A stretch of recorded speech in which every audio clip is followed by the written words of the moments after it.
ನಮಸ್ಕಾರ. ಇವತ್ತು ನಾನು ಯಾವ ಟಾಪಿಕ್ ಬಗ್ಗೆ ಮಾತಾಡ್ತಾ ಇದ್ದೀನಿ ಅಂತ ಹೇಳಿದ್ರೆ, ನಾವು ತುಂಬಾನೇ ಇಷ್ಟಪಟ್ಟು ಮದುವೆ ಆಗಿರ್ತಕ್ಕಂತಹ ವ್ಯಕ್ತಿ ಮದುವೆ ಆಗಿ ಸ್ವಲ್ಪ ವರ್ಷದ ನಂತರ ಬದಲಾಗಿದ್ದಾರೆ ಅಂತ ಅನ್ಸ್ತಿದ್ಯಾ? ಮದುವೆ ಹಲವು ವರ್ಷ ಆದ್ಮೇಲೆ ಈ ವ್ಯಕ್ತಿ ಮತ್ತೆ ನನ್ನ ನಡುವೆ ಯಾವುದೇ ತರ ಪ್ರೀತಿ ಇಲ್ಲ ಅಂತ ಅನ್ಸ್ತಿದ್ಯಾ?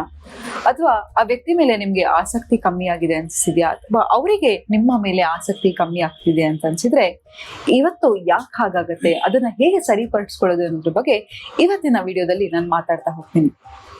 ನೋಡಿ, ಮೊದಲನೇದಾಗಿ ಯಾಕಂತ ಹೇಳಿದ್ರೆ, ನೋಡಿ, ಒಂದು ಹುಡುಗ ಮತ್ತೆ ಒಂದು ಹುಡುಗಿ ಮಧ್ಯೆ ಅವರನ್ನ ಒಟ್ಟಿಗೆ ಇರೋದು ಏನೇ ಹೇಳಿ ಅಟ್ರಾಕ್ಷನ್ ನಂತರ ಪ್ರೀತಿ.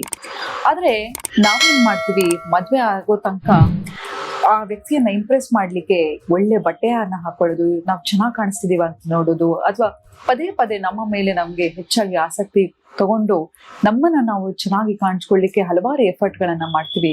ಒಂದ್ಸತಿ ಆ ವ್ಯಕ್ತಿ ಸಿಕ್ಕಾದ್ಮೇಲೆ ನಂತರ ನಮ್ಗೆ ಅವ್ರ ಮೇಲಿರ್ತಕ್ಕಂಥ ಇಂಟ್ರೆಸ್ಟ್ ಕಮ್ಮಿ ಆಗ್ತಾ ಹೋಗುತ್ತೆ ಕ್ರಮೇಣವಾಗಿ. ಮನುಷ್ಯನ ಗುಣನೇ ಹೀಗೆ ಕಣ್ರಿ.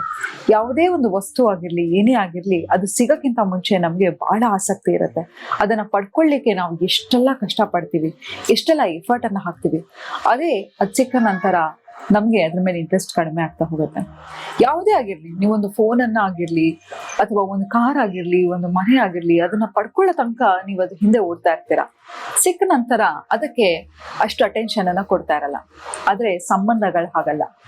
ನೋಡಿ, ನೀವು ನಿಮ್ಮ ಹೆಂಡತಿಗೋ ಅಥವಾ ನಿಮ್ಮ ಗಂಡಂಗೋ ಒಂದು ವಾರ ಕಾಲ್ ಮಾಡದೇ ಇರಿ, ಅವರು ಎಷ್ಟು, ನೀವು ನೆಕ್ಸ್ಟ್ ಫೋನ್ ಮಾಡಿದಾಗ ಎಷ್ಟು ಕೋಪ ಕಾಡ್ತಾರೆ, ಅಥವಾ ಅಂತ ಹೇಳಿದ್ರೆ ಎಷ್ಟು ಸಿಟ್ಟು ಬರುತ್ತೆ, ಇದೆಲ್ಲವೂ ಆಗತ್ತೆ. ಆದ್ರೆ ಒಂದು ರಿಲೇಶನ್ಶಿಪ್ ಯಾವಾಗ್ಲೂ ಕಾನ್ಸ್ಟೆಂಟ್ ಅಂತ ಹೇಳಿದ್ರೆ ಭಗವಂತನ ಜೊತೆ. ನೀವು ಭಗವಂತನ 1 ತಿಂಗಳು ಬಿಟ್ಟು 6 ತಿಂಗಳು ಬಿಟ್ಟು ಹೋಗಿ ನಮಸ್ಕಾರ ಮಾಡಿದ್ರು ಅವನು ನಿಮ್ಮನ್ನ ಅಕ್ಸೆಪ್ಟ್ ಮಾಡ್ಕೋತಾನೆ. ಆದ್ರೆ ಸಂಬಂಧಗಳು ಹಾಗಲ್ಲ. ನಮ್ಮ ದೇಹಕ್ಕೆ ಹೇಗೆ ವರ್ಕೌಟ್ ಮಾಡ್ತೀವೋ, ನಮ್ಮ ದೇಹಕ್ಕೆ ಹೇಗೆ ಆಹಾರ ಕೊಡ್ತೀವೋ, ಸಂಬಂಧಗಳಿಗೂ ಅಷ್ಟೇ ಅಟೆನ್ಷನ್ ಅನ್ನ ಕೊಡ್ಲೇಬೇಕು.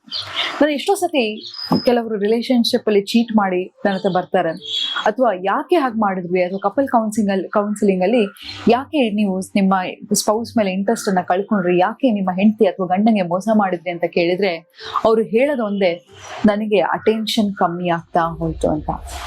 ಹೌದು, ಸಂಬಂಧದಲ್ಲಿ ಯಾವಾಗ ನಾವು ಅಟೆನ್ಷನ್ ಅನ್ನ ಕೊಡೋದನ್ನ ನಿಲ್ಲಿಸ್ತೀವೋ ಆ ಸಂಬಂಧ ನಶಿಸ್ತಾ ಹೋಗುತ್ತೆ. ನೋಡಿ, ಮುಂಚೆ ಆದ್ರೆ ನಾವು ನಮ್ಮ ಹೆಂಡತಿಗೆ ಕಾಂಪ್ಲಿಮೆಂಟ್ ಮಾಡ್ತಾ ಇದ್ವಿ, ಗಂಡನಿಗೆ ಕಾಂಪ್ಲಿಮೆಂಟ್ ಮಾಡ್ತಾ ಇದ್ವಿ, ಅಥವಾ ಗಂಡ ಏನಾದ್ರು ತಂದ್ಕೊಟ್ರೆ ಮೊದಲು ನಾವು ಎಷ್ಟು ಖುಷಿಯಿಂದ ಥ್ಯಾಂಕ್ಸ್ ಹೇಳ್ತಿದ್ವಿ, ಒಂದು ಗ್ರಾಟಿಟ್ಯೂಡ್ ಅನ್ನ ತೋರಿಸ್ತಿದ್ವಿ.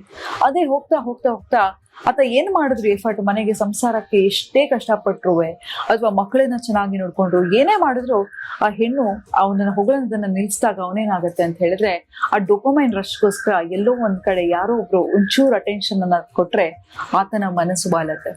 ಹಾಗಾಗಿ, ಅಥವಾ ಹೆಣ್ಮಕ್ಳಿಗೂ ಹಾಗೆ, ತಾನು ಅಲಂಕಾರ ಮಾಡ್ಕೊಳ್ಳೋದೆ ತನ್ನ ಗಂಡನಿಗೋಸ್ಕರ, ತಾನು ಮನೆ ಇಟ್ಕೊಳ್ಳೋದಾಗಿರ್ಬೋದು, ಅಡಿಗೆ ಮಾಡೋದಾಗಿರ್ಬೋದು, ಅದ್ರಲ್ಲೂ ಹೆಣ್ಮಕ್ಳು ಪ್ರಪಂಚ ತುಂಬಾನೇ ಚಿಕ್ಕದಾಗಿರುತ್ತೆ. ಆಕೆ ಎಲ್ಲ ಎಫರ್ಟ್ ಮಾಡೋದು ತನ್ನ ಪತಿಗಾಗಿ. ಯಾವಾಗ ಅಟೆನ್ಷನ್ ಸಿಗಲ್ಲ, ಯಾವಾಗ ಅಪ್ರಿಸಿಯೇಷನ್ ಸಿಗಲ್ಲ, ಯಾವಾಗ ವ್ಯಾಲಿಡೇಷನ್ ಸಿಗಲ್ವೋ, ಮನುಷ್ಯನ ಗುಣನೇ ಹಾಗೆ, ಅದನ್ನ ಹುಡ್ಕೊಂಡು ನಾವು ಆಚೆ ಹೋಗ್ತೀವಿ.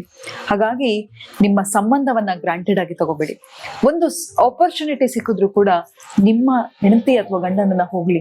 ಯಾಕಂತ ಹೇಳಿದ್ರೆ, ಯಾವುದೋ ಒಂದು ಸಂಬಂಧ ಕಳ್ಕೊಂಡ್ಬಿಡೋದು ತುಂಬಾನೇ ಈಸಿ, ಆದ್ರೆ ಆ ಸಂಬಂಧನ ಉಳಿಸ್ಕೊಂಡು ಸಂಸಾರ ತೂಗಿಸ್ಕೊಂಡು ಹೋಗೋದಿದೆಯಲ್ಲ, ಅದು ತುಂಬಾನೇ ಕಷ್ಟದ ಕೆಲಸ.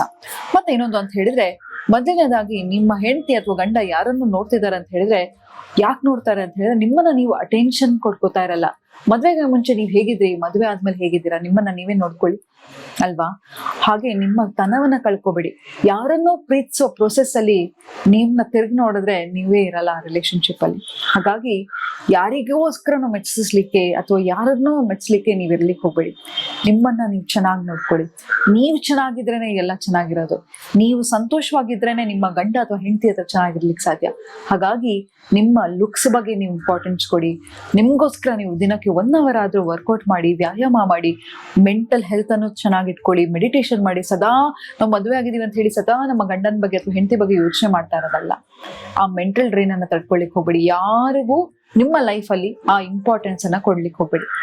ಆ ಇಂಪಾರ್ಟೆನ್ಸ್ ಹೌದು, ನಿನ್ನ ಗಂಡ ಆಗ್ಲಿ ಹೆಂಡತಿ ಆಗ್ಲಿ ನಿಮ್ಮ ಜೀವನದಲ್ಲಿ ಮುಖ್ಯ, ಆದ್ರೆ ನಿಮ್ಗಿಂತ ಮುಖ್ಯ ಅಲ್ಲ. ಇದು ಸ್ವಾರ್ಥತನ ಅಲ್ಲ, ಉಪಾಯವಾಗಿ ನಮ್ಮನ್ನ ನಾವು ಮೆಂಟಲ್ ಹೆಲ್ತ್ ಅನ್ನ ಕಾಪಾಡ್ಕೊಳ್ಳಿಕ್ಕೆ ಇದು ಮುಖ್ಯವಾದ ಒಂದು ಪಾಠ. ಹಾಗಾಗಿ ನಿಮ್ಮನ್ನ ನೀವು ನೋಡ್ಕೊಳ್ಳಿ. ನಿಮ್ಮ ಹೆಲ್ತ್ ತುಂಬಾ ಇಂಪಾರ್ಟೆಂಟು, ನಿಮ್ಮ ಮೆಂಟಲ್ ಹೆಲ್ತ್ ತುಂಬಾ ಇಂಪಾರ್ಟೆಂಟು. ಸಂಬಂಧಗಳು ಮುಖ್ಯ, ಆದ್ರೆ ಅಬ್ಸೆಷನ್ ಇರಬಾರ್ದು. ನಮ್ಮ ಪಾರ್ಟ್ನರ್ ಮೇಲೆ ಎಲ್ಲಿ ಹೋದ್ರು, ಎಲ್ಲಿ ಬಂದ್ರು, ಊಟ ಮಾಡಿದ್ರೆ, ತಿಂಡಿ ತಿಂದ್ರ, ಮನೆಗೆ ಯಾವಾಗ ಬರ್ತಾರೆ, ಹೀಗೆ ಪ್ರತಿ ಆಲೋಚನೆ ಮಾಡ್ತಾ ಹೋದ್ರೆ ನಿಮ್ಮನ್ನ ನೀವು ಸಂಬಂಧದಲ್ಲಿ ಕಳ್ಕೊಂಡ್ಬಿಡ್ತೀರಾ. ಹಾಗಾಗಿ ನಿಮ್ಮನ್ನ ಉಳಿಸ್ಕೊಳ್ಳಿ, ನಿಮ್ಮನ್ನ ಪ್ರೀತಿಸ್ಕೊಳ್ಳಿ, ನಿಮ್ಮ ಸಂಬಂಧಗಳನ್ನ ಗಟ್ಟಿಯಾಗಿ ಇಟ್ಕೊಳ್ಳಿ ಅಂತ ಹೇಳ್ತಾ ಇವತ್ತಿನ ಸಂಚಿಕೆಯನ್ನ ನಾನು ಮುಕ್ತಾಯಗೊಳಿಸಿದ್ದೀನಿ. ಧನ್ಯವಾದಗಳು.